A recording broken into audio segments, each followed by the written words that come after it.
여러분 안녕하세요. 네, 한 주일 동안 잘 지내셨죠?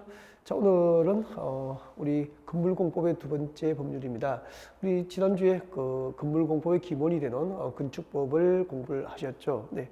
우리 건축법상 그 건축물은 그 용도별로 종류가 몇 가지로 분류되죠? 그렇죠. 우리 건축법상 건축물의 종류는 29개, 단독주택 용도부터 시작해서 공동주택, 제1종 근린생활시설, 제2종 근린생활시설 이렇게 쭉 나가가지고 마지막에 29번 야영장 시설까지 모두 29개의 용도로 건축법상 건축물의 용도별로 종류가 구분이 되고 있습니다. 그 29개 용도 가운데서 그 주거 용도, 주택 용도를 대상으로 하는 법률이 오늘 우리가 공부하게 될 주택법이 됩니다. 그래서 오늘 저희들이 공부하게 될 법률은 건물공법의 두 번째 법률입니다. 주택법을 학습할 수도 그렇게 하고요. 잠깐 제가 저쪽으로 가서 주택법을 여러분에게 소개를 하는 것으로 오늘 강의를 시작을 하겠습니다. 네.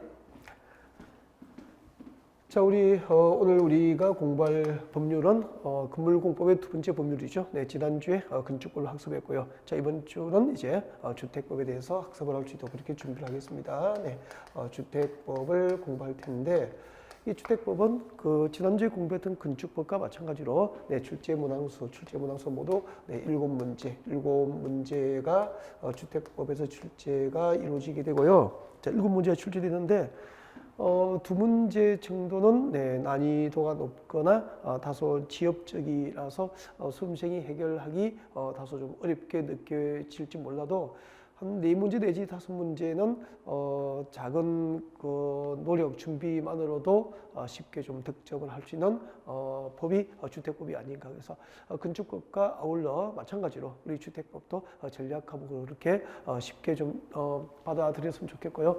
자, 일단 주택법이 어떻게 구성되어 있을까라고 하는 얘기를 시작을 하도록 그렇게 하겠습니다. 여러분, 주택법은 제일 먼저 용어정의 파트가 있습니다. 용어정의, 그러니까 그 국어적인 어떤 단어의 그 의미를 하라는 게 아니고요. 주택법이라고 하는 법률, 이 법률로 규정된 용어 정의는 출제를 합니다. 그래서 이 용어 정의 파트가 주택법은 뭐 아주 중요해요. 아주 중요하고 한 문제 내지 두 문제는 매년 꼬박꼬박 용어 정의 파트에서 출제가 이루어지고 있습니다. 아셨죠? 네. 그리고 이제 주택법은 이제 두 번째 주택의 건설, 주택 건설에 관하여 규정하고 있습니다. 주택 건설 사업 주체, 예를 들면 이 주택법에 의해서 누가 주택 건설 사업을 할 수 있는지, 주택 건설 사업을 할 수 있는 사업 주체에 관한 사항이라든지, 그다음 또 그 주택 건설 사업 주체가 주택 건설 사업을 할 때 그 어떤 절차를 거쳐서 주택 건설 사업을 하게 되는지, 주택 건설 사업 주체나 또 주택 건설 사업의 절차 등을 규정하고 있고요. 그다음에 또 건설된 주택을 공급할 때 공급에 관한 사항, 주택 공급에 관한 사항을 규정하고 있는 법이에요. 그러니까 그 건설된 주택은 이제 그 주로 무주택 서민들이라든지 그 주택 수요가 있는 곳에 이제 공급이 이루어져야 되는데, 그때 주택의 공급 방법이라든지 공급 절차, 그리고 또 공급 과정에서 일어나는 투기 수요를 억제하기 위한 지도 등 주택 공급에 관하여 규정하고 있고요. 그다음에 이제 그 주택 시장의 공정한 관리죠. 주택 시장 관리. 그 주택 시장이 너무 과열되거나 침체되지 않도록 적절한 정부의 관리가 필요하겠죠. 그래서 주택시장의 관리에 관한 사항 이렇게 해가지고 주택법은 크게 4가지 파트로 그 법이 구성이 되어 있다는 것을 말씀드립니다. 주택법상 용어 정의에 관하여 학습을 하셔야 되고요. 그리고 주택법은 주택 건설된 주택의 공급, 그리고 주택시장 관리를 주요 내용으로 하여서 주택법이 구성되어 있다고 보고요. 건설 파트에서 여기서는 2문제 내지 3문제를 출제하게 됩니다.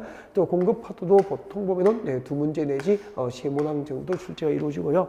관리 파트는 뭐 1문제 내지 2문제, 리모델링 등에서 이제 2017년도 시험에서 한 문항이 출제가 됐었죠. 네. 자, 이렇게 해서 이제 주택법은 전부 7문제가 출제되고, 또 주택법이 어떻게 구성이 되는지 대략적으로 여러분에게 소개를 드렸고요. 자, 오늘 그 입문과정 주택법 강의는 주로 이제 그 용어 정의 파트 하고 그리고 이제 주택건설 사업주체, 주택건설 사업주체. 예를 들면 주택건설 사업주체, 공공사업주체라든지 등록사업주체라든지 공동사업주체 등에 대해서 학습을 하고요. 주로 이제 등록사업자나 주택조합 위주로 강의를 많이 진행을 하게 될 겁니다. 자, 그리고 이제 공급 파트하고 관리 파트는 1월 달에 기본 이론 할 때 진행할지도 그렇게 준비를 하겠습니다. 자, 먼저 주택법상 용어 정의죠. 주택법상 용어 정의인데 모든 용어를 제가 다 설명하고 그렇게 하진 않을 거예요. 하지 않고 여러분이 읽어보시면 되거나 또 아니면 출제 가능성이 낮은 것을 빼버리고 주로 출제가 자주 되거나 그리고 또 이 법률을 공부하기 위해서 반드시 필요한 용어를 위주로 해서 용어 정의를 할 수 있도록 그렇게 준비를 하겠습니다. 여러분 교재 참고하시면 되고요. 자, 주택법상 먼저 주택이 나와 있을 겁니다. 주택이 무엇일까요? 라고 하는 거죠. 자, 주택법상 주택이라 하면 이렇게 되어 있죠. 세대의 구성원이니까 세대원이 되죠. 세대원. 주택이라는 것은 세대원이 그렇게 되죠. 세대원. 이 세대원이 장기간 독립적인 주거 생활을 할 수 있는 건축물과 건축물 전부와 그 일부를 이제 주택이다라고 해요. 그리고 세대의 구성원, 세대원이 장기간 독립적인 주거 생활을 할 수 있는 건축물과 그 일부를 말하며 그 부속 토지, 그 주택의 부속 토지도 우리 주택법에서는 부속 토지도 주택법에 적용을 받는 부속 토지도 주택의 개념에 포함이 되고요. 이때 이제 주택법상 주택은 크게 이제 두 가지로 구분됩니다. 크게 두 가지로 구분되는데 단독주택이 있습니다. 네, 단독주택이 있고요. 그리고 이제 공동주택, 단독주택, 공동주택 이렇게 구분되죠. 주택법상 주택은 단독주택과 공동주택으로 이제 구분을 하게 되는데 이 단독주택, 자, 주택법상 단독주택은 그 종류가 세 가지가 있습니다. 우리 그 건축법에서 단독주택으로 용도가 분류된 건축물이 있었죠. 건축법상 단독주택으로 용도가 분류된 건축물 우리가 그 머리 글자 따서 암기를 하셨었잖아, 그죠? 네, 이렇게 했었죠. 다공 그렇게 했었죠. 다공 그렇게 웃었는데 자, 단이 뭐죠? 다공 그렇게 했었죠. 자, 단은 단독주택입니다. 우리가 보통 말하는 좁은 의미의 단독주택을 말하게 됩니다. 단독주택. 단은 뭐죠? 다중주택, 그리고 다가구주택. 그리고 공은 공관, 대사관, 영사관 등 외국 공간을 의미하게 되죠. 네, 이렇게 해서 건축법상 용도를 분류할 때 단독주택으로 건축법상 용도가 분류된 건축물은 이렇게 단독주택, 다중주택, 다가구주택, 공간 이렇게 있는데 그 주택법상 단독주택에는 이 공간은 포함되지 않게 되죠. 그래서 주택법상 단독주택이라 하면 세 개가 있죠. 네, 단독주택, 다중주택, 다가구주택 이렇게 세 개가 단독주택이 됩니다. 네, 그리고 이제 공동주택 하면은 공동주택은 이제 세 가지가 있죠. 자, 우리 건축법상 공동주택으로 용도가 분류된 건축물은 연다기 그렇게 웃었죠.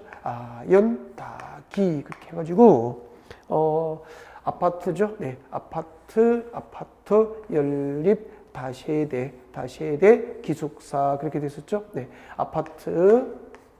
아파트가 있고요. 그리고 연립주택이 있죠. 연립주택이 있고, 다세대주택이 있고, 그리고 기숙사는 건축법상 공동주택으로 용도가 분류돼요. 근데 자, 이 기숙사는 건축법상 그 공동주택으로 용도가 분류되지만 주택법상 주택에는 해당하지 않는 거예요. 그래서 우리 주택법상 공동주택은 세 개죠. 주택법상 공동주택이라 하면 아파트, 연립, 다세대가 주택법상 공동주택에 해당한다. 그렇게 됩니다. 네, 그래서 우리 건축법상 단독주택으로 용도 분류된 것 중에서 공간은 주택법상 단독주택에 해당하지 않고요. 그리고 건축법상 공동주택으로 용도가 분류된 것 중에서 기숙사는 주택법에서는 공동주택에 해당하지 않는다. 나중에 주택법상 준주택에 포함이 됩니다. 네. 자, 그러면 이제 지금부터 구체적으로 들어가가지고 자, 이 주택법상 공동주택, 아파트, 연립, 다시대주택의 그 용어 정의, 주택법상 아파트가 무엇일까라고 하는 것부터 시작을 하도록 합니다. 자, 주택법상 아파트가 무엇일까라는 거죠. 자, 이제 그 아파트는 지금부터 여러분이 막연히 우리가 알고 있는 뭐 아파트에 살면서도 아파트가 무엇인지 그 법으로 정의된 개념을 정의하면서 살지는 않죠. 네. 그런데 이제 우리가 수업을 준비하는 입장이기 때문에 아파트가 무엇인지 법으로 정의된 개념을 알고 있어야 되죠. 자, 아파트를 하면 주택법상 아파트를 하면 주택으로 쓰이는 층입니다. 주택으로 쓰이는 층입니다. 주택으로 쓰이는 층이에요. 이 주택으로 쓰이는 층이 몇 개 층이죠? 그렇죠. 5개층 이상,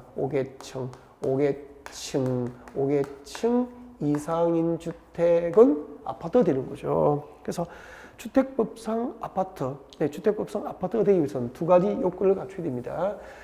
주택으로 쓰이고 있는 층이어야 되죠. 주택으로 쓰이는 층이 몇 개 층이죠? 5개층 이상인 주택이어야 아파트가 되는 거죠. 그러면은 그 주택으로서 5층인 건축물이 있습니다. 여러분 보세요. 자, 그림 보시면은 이게 주택인데 5층이에요. 주택으로서 5층입니다. 자, 이렇게 1개, 2개, 3개, 4개 하면은 자, 1층, 2층, 3층, 4층, 5층. 주택이고 5층이에요. 네, 주택이고 5층인데 1층이 있죠. 이 1층이 기둥만 있는 건축물이에요. 기둥만. 1층이 기둥만 있는 건축물이고, 그럼 이제 기둥만 있기 때문에 그 1층은 주거 용도로 쓸 수가 없잖아요. 그죠? 그래서 이 1층은 이제 건축물의 통로나 그리고 이제 주차장, 주차장 용도로 쓰는 경우가 많이 있죠. 네, 특히 이제 원룸형 주택 같은 경우에는 네, 이렇게 필로티 구조로 많이 건축하게 됩니다. 이런 것을 이제 필로티 구조라고 그래요. 필로티 구조다라고 하게 되죠. 최근에 뭐 화재가 발생했을 때 그 건축물의 구조가 필로티 구조여서 금방 연소가 확산되어서 피해를 키웠습니다. 또 건축물 구조가 필로티 구조여서 지진에 취약하였습니다. 뭐 그런 얘기를 하죠. 이렇게 1층이 기둥만 있는 건축물 구조를 이제 필로티 구조라고 하거든요. 그러면은 이 건축물은 자, 층수는 주택이고 이 건축물의 용도는 주택이고 층수는 5층이에요. 근데 1층이 주차장으로 필로티 구조여서 이제 주차장으로 사용한다면은 실제로 주택으로 쓰이는 층은 몇 개 층입니까? 주택으로 쓰이는 층은 2층, 3층, 4층, 5층, 4개 층 뿐이잖아요. 그래서 주택으로서 5층인 건축물은 모두 아파트이다. 이렇게 하면은 맞습니까? 틀립니까? 틀리게 되는 거예요. 아, 그렇구나. 그래서 아파트라는 것은 주택으로 쓰이고 있는 층입니다. 주택으로 쓰고 있는 층이 몇 개 층이죠? 5개층 이상인 주택을 이제 주택부에서는 아파트다. 그렇게 하게 되는 겁니다. 네, 아셨고요. 자, 그 다음에 이제 두 번째, 연립주택이에요. 네, 1번 아파트, 2번 연립주택입니다. 연립주택이죠. 자, 연립주택이라는 것은 자, 한 개 동의 바닥 면적 합계입니다. 자, 주택으로서 자, 한 개 동의 바닥 면적 합계가 한 개 동의 바닥 면적 합계가 660제곱미터 초과예요. 한 개 동의 바닥 면적 합계가 동당 바닥 면적 합계가 660제곱미터를 초과합니다. 660제곱미터를 초과하고 주택으로 쓰이는 층이 4개 층. 주택으로 쓰이고 있는 층이 4개층 이하인 주택은 연립주택이 되는 거죠. 그래서 두 가지 요건을 따져야 됩니다. 동당 한 개 동의 바닥 면적 합계, 주택의 그 한 개 동의 바닥 면적 합계가 660제곱미터를 초과하고 주택으로 쓰이는 층이 4개층 이하가 되면은 연립주택이 되는 겁니다. 그리고 이제 다시대주택이 있죠. 네, 다시대주택은 자, 한 개 동의 바닥 면적 합계입니다. 한 개 동의 바닥 면적 합계가 660제곱미터, 660제곱미터니까 약 200평이죠? 네, 660제곱미터 이하이고 한 개 동의 바닥 면적 합계가 660제곱미터 이하이고 주택으로 쓰이는 층이 네 개 층, 네 개 층 이하, 네 개 층 이하가 되면은 네, 연립주택, 다시대주택이 되는 거예요. 다시대주택. 그래서 연립주택하고 다시대주택은 무엇으로 구분되고 있죠? 그렇죠. 주택으로 쓰이는 층이 모두 4개 층 이하라는 점에서 똑같습니다. 똑같고 한 개 동의 바닥 면적 합계가 660제곱미터를 초과하면 연립, 한 개 동의 바닥 면적 합계가 660제곱미터 이하가 되면 다시대주택 이렇게 되는 거예요. 그리고 위에 이제 아파트하고 연립주택은 무엇으로 구분되죠? 그렇죠. 아파트와 연립주택은 층수죠. 층수. 주택으로 쓰이는 층이 5개 층 이상입니다. 아파트. 주택으로 쓰이는 층이 4개 층 이하이면 연립주택 아니면 다시대 이렇게 되죠. 그래서 밑에 연립주택과 다시대주택 그리고 제일 위에 아파트를 구별하는 기준은 뭐죠? 층수에 따라서 이렇게 아파트하고 그리고 연립주택과 다시대주택이 구분되고 있다는 것을 알 수 있게 될 겁니다. 네. 자, 우리 주택법상 주택 중에서 공동주택 세 가지였죠. 네, 아파트, 연립주택, 그리고 다시대주택에 대해서 이제 구체적인 학습이 이루어진 거고요. 여러분, 기숙사는 주택법상 공동주택에 포함돼요, 안 돼요? 안 돼요. 그죠? 네, 기숙사는 주택법상 공동주택에 해당하지 않는다. 그렇게 하시면 되죠.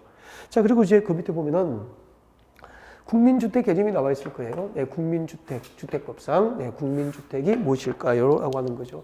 이거 진짜 개념 국민주택은 중요했었거든요.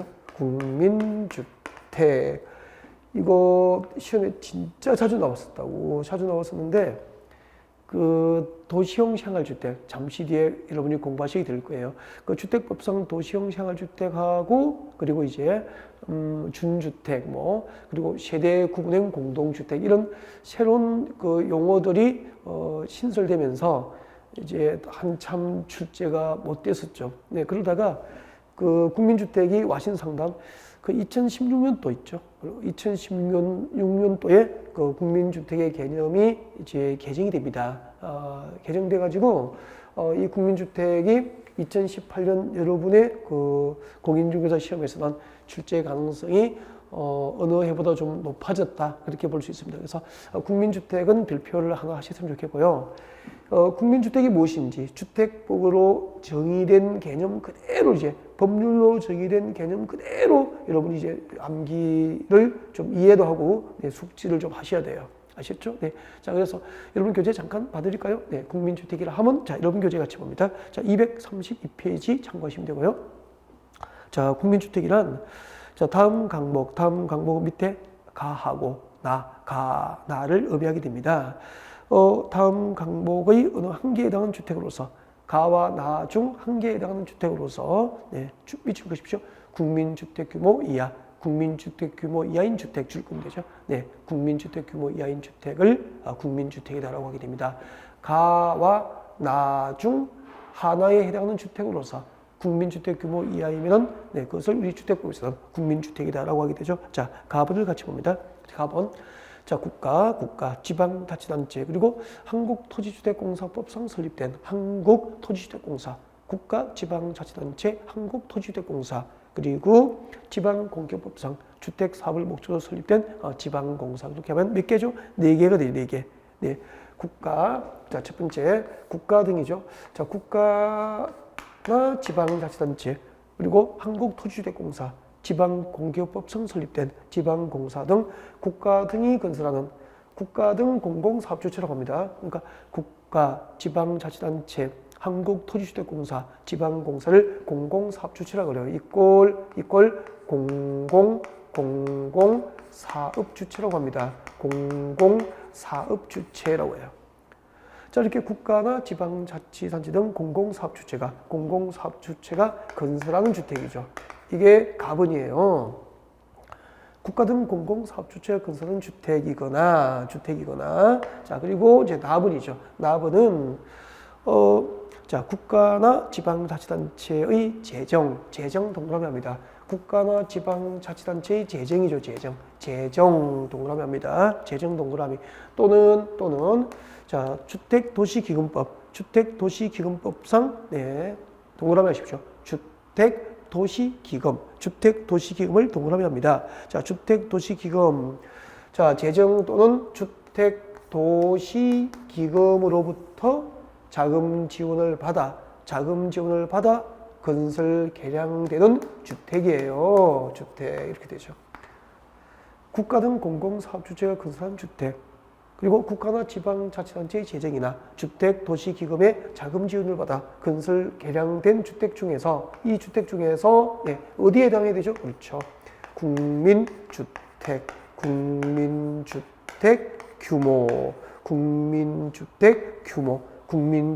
규모에 해당하는 주택을 국민주택이라고 하게 됩니다. 정말 강조를 드리고 싶고요. 이거 처음에는 낯설지만 연습하지 않으면 익숙하지 않겠죠. 그래서 계속적으로 좀 연습을 하셔가지고 이 개념에 좀 익숙했으면 좋겠습니다. 아시겠죠? 네. 자, 시작하겠습니다. 자, 여러분 화면에 집중하시고 같이 해볼까요? 자, 화면 집중하시고요. 고개 드시고, 네, 같이 해봅니다. 자, 국가 등 공공사업주체가 건설한 주택으로서 국민주택 규모 이하에 해당하면은 그것은 국민주택이 될 수 있어요. 그리고 국가나 지방자치단체의 재정이나 주택도시기금의 자금 지원을 받아 건설 개량되는 주택 중에서 또 국민주택 규모 이하에 해당하면 이것은 국민주택이 될 수 있다는 거죠. 근데 여러분 이때 이제 국민주택 규모가 얼마인지 궁금하게 되잖아요. 그래서 바로 그 밑에 봅니다. 바로 밑에 보시면은 232페이지 왼쪽 하단이죠. 왼쪽 아래쪽에 보면은 이제 국민주택 규모가 나와 있을 겁니다. 자, 원칙만 일단 기억합니다. 국민주택 규모를 하면 주거 전용 면적 85제곱미터 이하를 국민주택 규모라고 합니다. 알겠죠? 네, 이게 원칙이에요. 국민주택 규모라 하면 주거 전용 면적 기준 85제곱미터 이하를 이제 국민주택 규모다라고 하게 됩니다. 자, 그러면 처음부터 다시 하겠습니다. 다시 제가 여러 번 반복하고 있죠.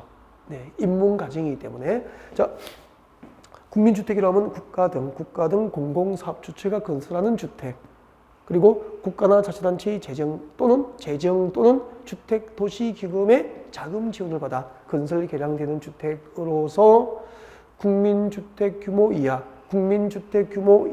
해당한 주택은 국민주택이다. 그렇게 하시면 돼요. 아셨죠? 그리고 제일 밑에 봅니다. 제일 밑에 보면은 민영주택이 나와요. 민영주택이란 방금 개념을 정의한 밑줄 보십시오. 이 국민주택을 제외한 주택입니다. 거기 보면은 그 국민주택 등 돼 있죠. 빼야 됩니다. 개정돼 가지고. 그러니까 법 개정으로 이제 민영주택이란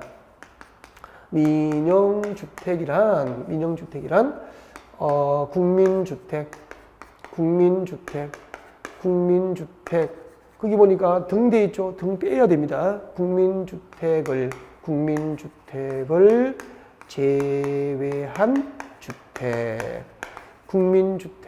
제외한 주택 그렇게 해야 됩니다. 자, 법 개정으로 국민주택 등에서 등이 빠져나갔어요. 그래서 등자 넣으시면 안 돼요.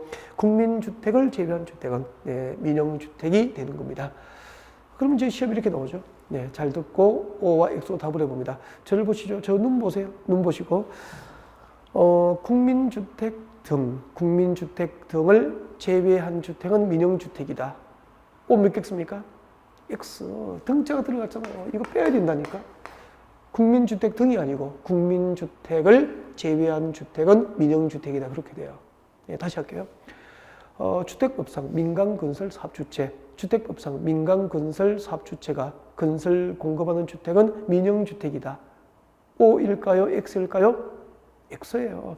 민간건설사업주체가 건설한 주택이 민영주택이 아니고 주택법상 민영주택이란 주택법으로 규정된 개념대로 해야 돼요.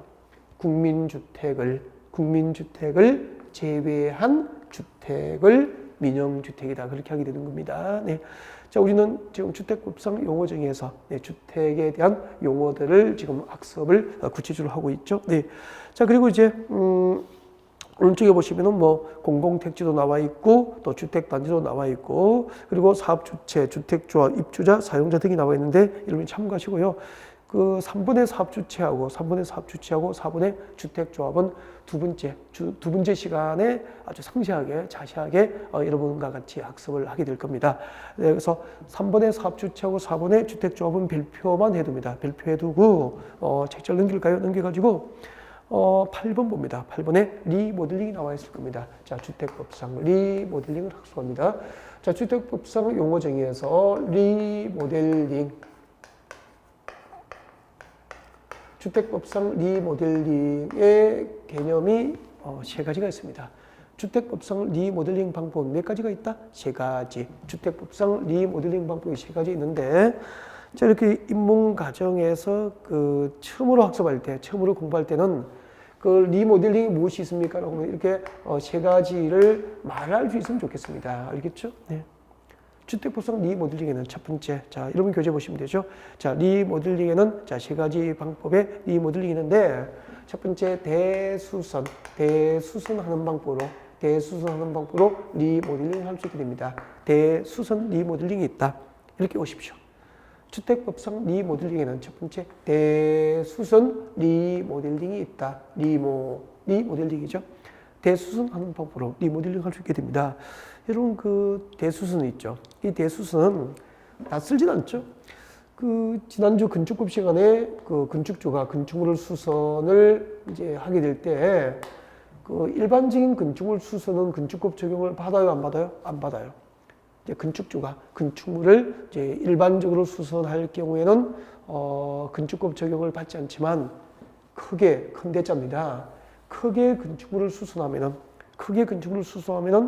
건축물의 구조 안전에 문제가 유발될 수도 있죠. 그래서 이제 대수선 행위를 어느 정도 크게 수선해야 대수선인지, 우리 건축법상 대수선 행위는 몇 가지가 규정되어 있었죠? 9개. 예를 들면은 우리 이렇게 공부했잖아요. 지난주에 필기하지 마세요. 지난주에 했으니까 내력벽. 자, 내력벽을 해체하거나 기억나죠? 그러니까 내력벽을 증설하고 해체하면은 그 행위는 대수선 행위가 되는 거예요. 그리고 그 내력벽의 백면적 얼마죠? 30제곱미터 이상을 수선하고 변경하는 행위도 대수선 행위가 되잖아요. 이렇게 내력벽을 해체하거나 그 내력벽의 백면적 30제곱미터 이상을 수선하고 변경하는 것은 건축법상 대수선이 되는 거죠. 그리고 기둥을 해체하거나 기둥을 몇 개? 3개 이상 수선하고 변경하는 것도 대수선이 되죠. 이렇게 우리 건축법에서는 어느 정도 건축물을 크게 수선해야 그 행위가 대수선에 해당하는지, 그 대수선 행위의 범위를 객관적으로 9개를 규정하고 있고, 그 9가지 건축법상 대수선에 해당할 정도로 크게 건축물을 수선하는 방법으로 아파트 리모델링을 할 수 있다는 거예요. 자, 그래서 주택법상 리모델링 하는 방법은 대수선 방법으로 리모델링 할 수 있다. 그런 뜻이에요. 그래서 주택법상 리모델링에는 첫 번째 대수선 리모델링이 있다. 대수선 리모. 그리고 참고로 이 대수선 리모델링 하기 위해서는 그 준공검사 받고, 그 준공검사를 이제 건축권 사용 승인이라고 하잖아요. 그죠? 건축권 사용 승인이라고 그러죠. 사용 승인이라고 하고, 주택법에서는 준공검사를 뭐라고 할까요? 네, 사용검사라고 합니다. 사용검사라고 그러죠. 이런 용어들을 이제 하나하나 이제 자꾸 익숙하게 만들어 가셔야 되는 거죠. 건축법은 준공검사를 사용 승인. 주택법은 준공검사를 사용검사라고 합니다. 이 사용 승인, 사용검사 후에 10년 경과예요. 10년 경과한 공동주택은 대수선하는 방법으로 그 공동주택 리모델링을 할 수 있는 거죠. 그러면은 여러분 아파트, 지금 살고 계신 아파트는 주택법에 의해서 사용검사를 받고 입주한 아파트예요. 네, 그래서 주택법상 사용공사를 받고 몇 년 지나면은 10년 지나면은 여러분 아파트는 네, 대수선하는 방법으로 여러분 아파트 리모델링을 할 수 있다 그런 뜻이에요. 이해하실 수 있죠? 네. 자, 주택법상 리모델링에는 대수선 리모델링이 있다. 그 다음에 두 번째는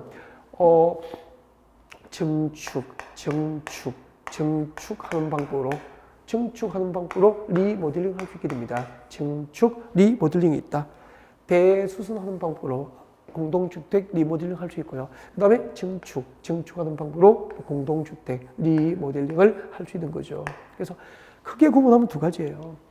주택법상 리모델링은 대수선 리모델링이 있고 이제 증축 리모델링이 있게 되는데 그때 증축 리모델링은 두 가지가 있습니다. 증축 리모델링은 첫 번째요. 주거 전용 면적을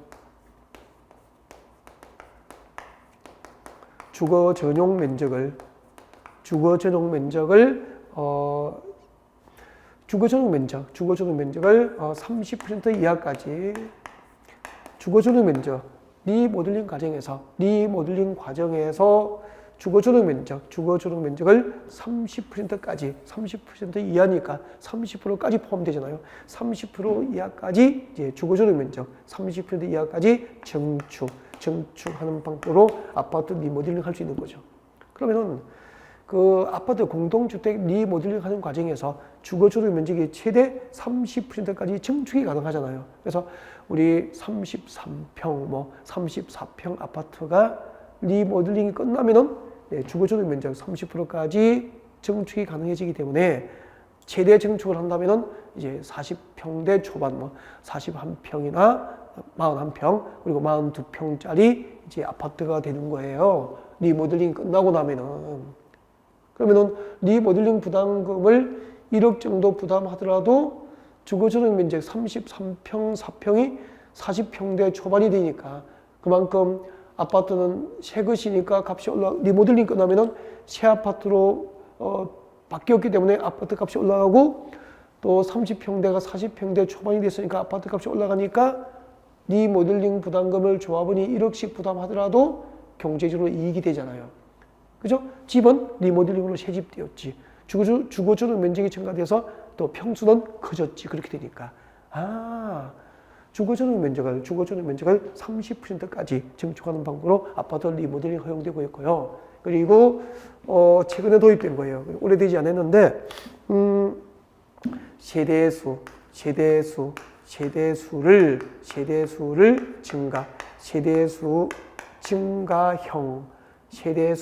증가형 리모델링이 있습니다. 세대수를 증가시키는 증축 리모델링이 있다는 거고요.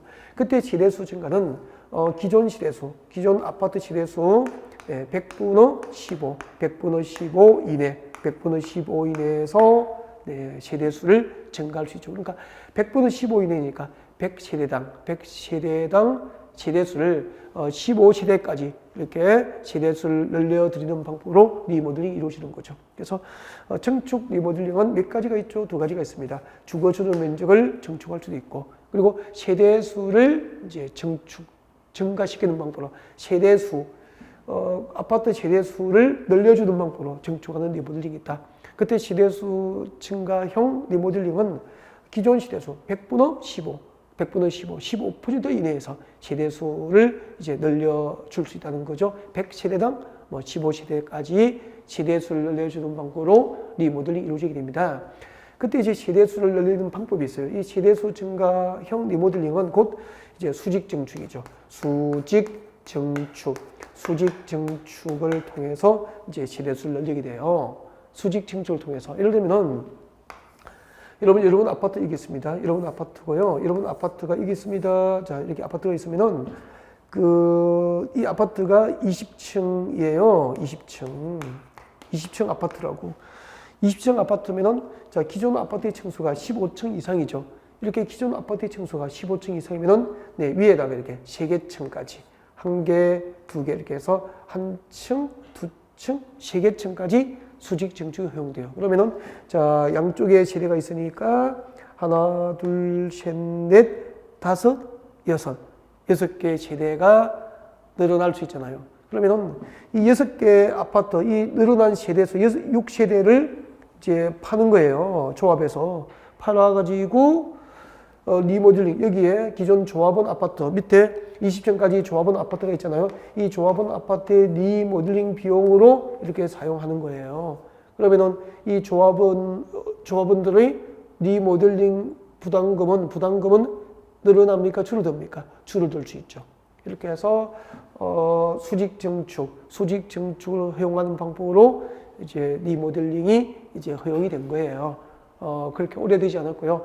4년 전에 입법이 이루어져서 지금 한 3년 정도 이 제도가 이제 도입돼서 시행이 되고 있습니다. 그리고 자, 이제 여러분 아파트가 만약에 14층이에요. 14층 아파트는 14층 아파트라면은 이제 15층 이하가 되잖아요. 15층 이하인 아파트는 이제 수직으로 몇 개 층까지 가능하냐면은 두 개 층을 증축할 수 있게 돼요. 두 개 층 이렇게.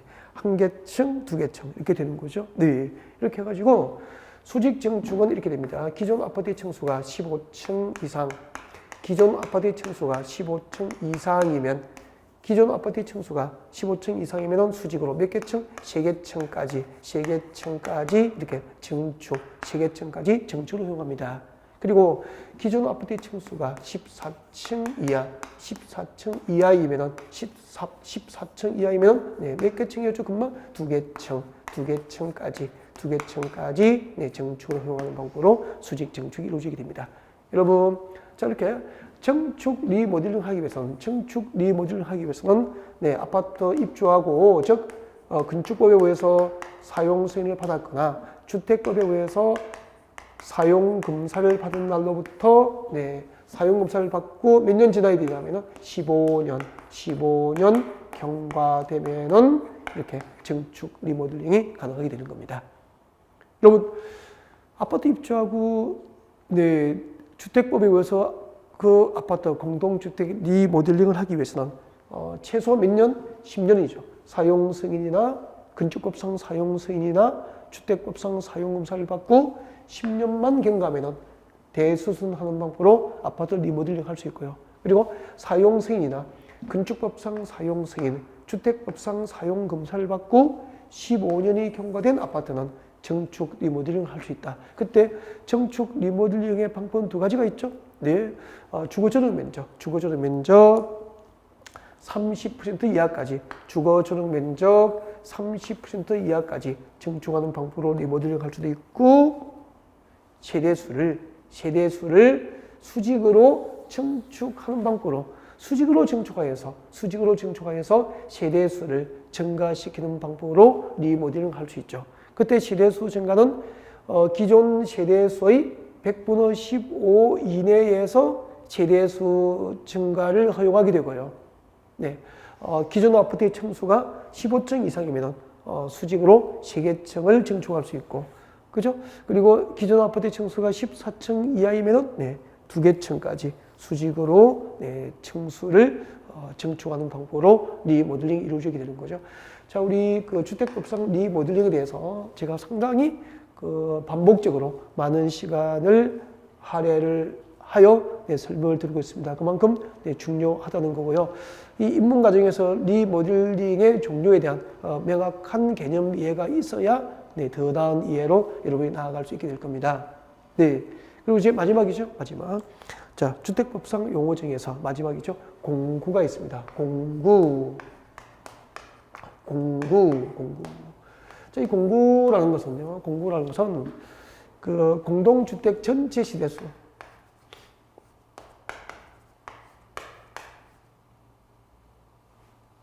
공동주택 전체 세대수입니다. 공동주택 전체 세대수가 600세대 이상.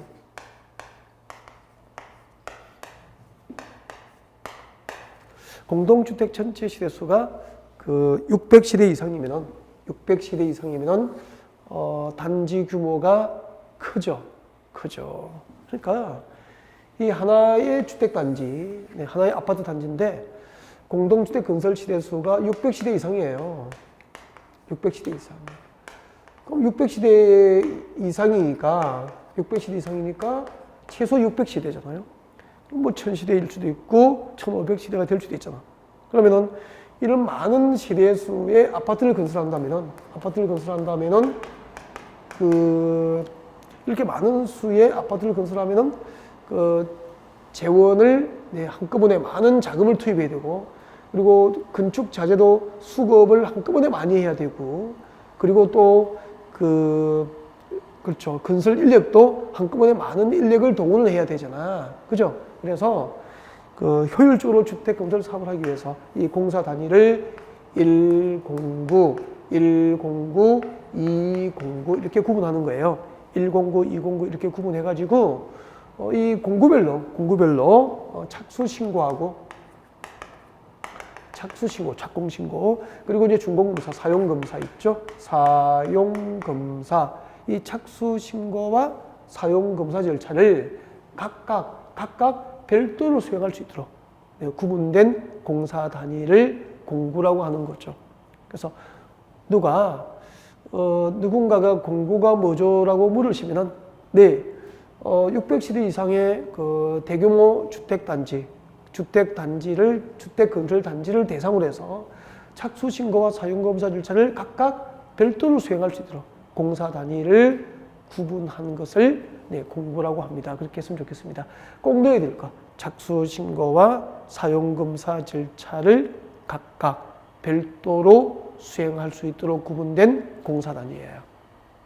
그리고 이렇게 이제 공구가 구분되면은 이 109, 209, 이 공구 사이, 공구 간 경계 있죠. 이 공구 간 경계, 폭 6m 이상, 폭 6m 이상의 공구 간의 경계, 폭 6m 이상의 공구 간 경계를 설정을 해야 되고요.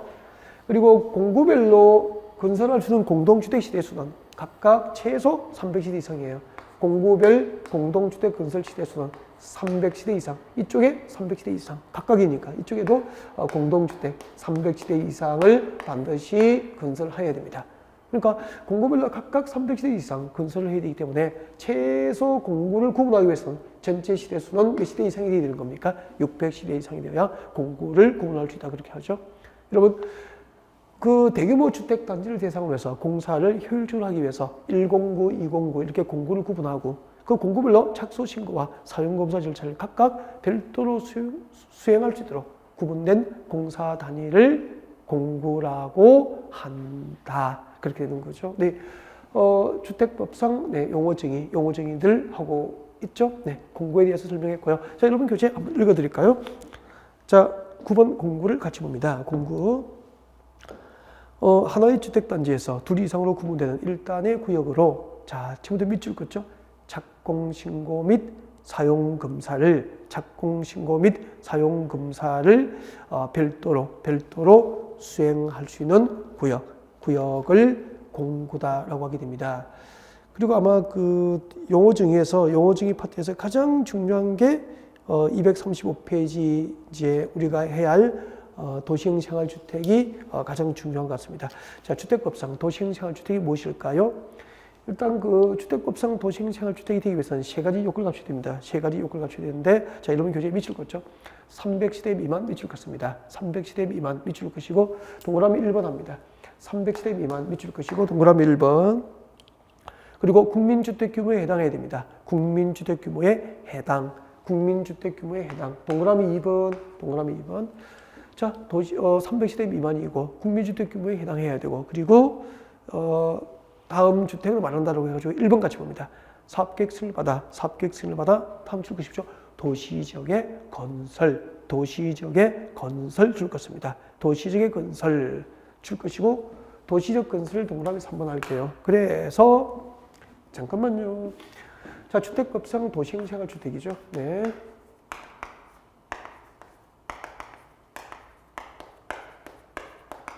이제 주택법상 도시형 생활주택인데, 요즘에는 핵가족화가 아주 이제 분열을 많이 해가지고 4, 5인 가구가 늘어나고 있습니까? 1인 가구입니까?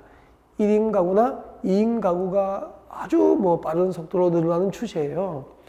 그게 맞춰서 1인 가구나 2인 가구가 거주할 수 있는 주택을 이제 그 도시지역에서 많은 공급을 하기 위해서 제도화된 주택 개념이 이제 도시형 생활주택이에요. 그래서 도시형 생활주택이 2009년에 입법이 되어서 이제 시행됐으니까 벌써 7, 8년 된 거죠. 네, 도시형 생활주택 개념이 도입된 지가. 자, 이 도시형 생활주택에 대해 위한 법상 요건이 세 가지가 있습니다. 좀 암기를 여러분 하셔야 됩니다. 처음에. 자, 주택법상 도시형 생활주택에 대해 위한 요건이 세 가지입니다. 첫 번째, 몇 세대? 300세대 미만이어야 됩니다. 300세대 미만일 것. 300세대 미만이고 이게 첫 번째 요건이에요. 주택법상 도시형 생활주택이 되기 위해서는 300세대 미만이어야 되고요. 그리고 국민주택 규모에 해당해야 됩니다. 국민주택 규모에 해당해야 돼요. 300세대 미만이고 국민주택 규모에 해당하고 그리고 어디에 건설해야 되죠? 도시지역에 건설해야 된다는 거죠. 300세대 미만이고 국민주택 규모에 해당하고 도시지역에 건설하는 주택 중에서 도시형 생활주택은 종류가 몇 가지가 있죠? 세 가지 종류가 있습니다. 여러분 교재 참고하면서 수업을 들으시면 되겠죠? 자, 주택법상 도시형 생활주택에는 첫 번째 무엇이 있죠? 그렇죠. 단지형 연립주택이 있습니다. 단지형 연립주택. 자, 단지형이니까 우리 그 아파트 단지라고 하잖아요. 그러니까 아파트 단지처럼 여기가 연립주택이에요. 101동, 102동, 103동 연립주택이라고. 연립주택인데 동수가 몇 개죠? 하나의 대지에 2개 이상의 동이 있잖아. 그러면 연립주택 단지가 되잖아. 연립주택 단지인데 단지를 앞쪽으로 가져간 거죠. 그렇게 해가지고 단지형 연립주택. 아파트 단지처럼 단지를 형성하고 있는 연립주택 단지를 말하는 거예요. 그 다음에 두 번째, 단지형 다시대 주택이죠. 그러니까 그 하나의 대지에 다시대 주택의 동수가 2개 이상인데, 네, 그러면은 단지형 다시대 주택이 되는 거예요. 아파트 단지처럼 단지를 형성하고 있고 연립주택이면 단지형 연립주택. 단지를 형성하고 있는 다시대 주택 단지는 단지형 다시대 주택 그렇게 붙인 거죠. 그리고 우리가 많이 알고 있는 원룸형 주택 여기까지를 이제 도시형 생활주택이다라고 하게 되는 거죠. 자, 도시형 생활주택, 주택법상 도시형 생활주택에는 단지형 연립주택과 단지형 다시대 주택과 그리고 원룸형 주택이 있다 그렇게 하면 되고요. 단지형 연립주택과 단지형 다시대 주택은 다시대 연립주택과 다시대 주택이기 때문에 주택으로서 인층이 4개층 이하여야 되잖아요. 네, 근데 이제 주거전용 면적이 30제곱미터 이상이면은 5개층까지 연립주택과 단지형 연립주택과 단지형 다시대 주택은 5층까지 건축, 5층으로까지 건축을 허용하게 됩니다. 그리고 이제 원룸형 주택의 요건은 암기를 좀 하셔야 되고요. 네, 그래서 여러분 교재 보면은 그 원룸형 주택의 요건이 나와 있습니다. 1번부터 4번까지 나와 있죠. 암기를 좀 하셔야 되는데 뭐 지금 암기를 하실 필요는 없고요. 지금은 한번 읽어두시고 나중에 이제 점차 학습이 진행되면서 나머지 용어들이 좀 익숙해질 때 그때부터 암기를 좀 하셨으면 좋겠습니다. 세대 구분형 공동주택은 이제 1월 달에 수업하는 과정에서 다시 설명을 할 수 있도록 그렇게 하시고요. 네, 지금은 참고합니다. 그렇게 뭐 중요한 용어는 아니기 때문에 자, 여기까지 하고요. 주택법 첫 시간은 주로 이제 주택법상 용어 제기 편에서 수업을 진행했고요. 여기까지 한 문제 내지 두 문제가 매년 꼬박꼬박 나오기 때문에 그리고 또 우리가 제대로 된 주택법 학습을 위해서 꼭 필요한 영역이었습니다. 네, 자, 2교시는 이제 주택 건설 파트에서 주택 건설 사업 주체 위주로 강의를 준비합니다.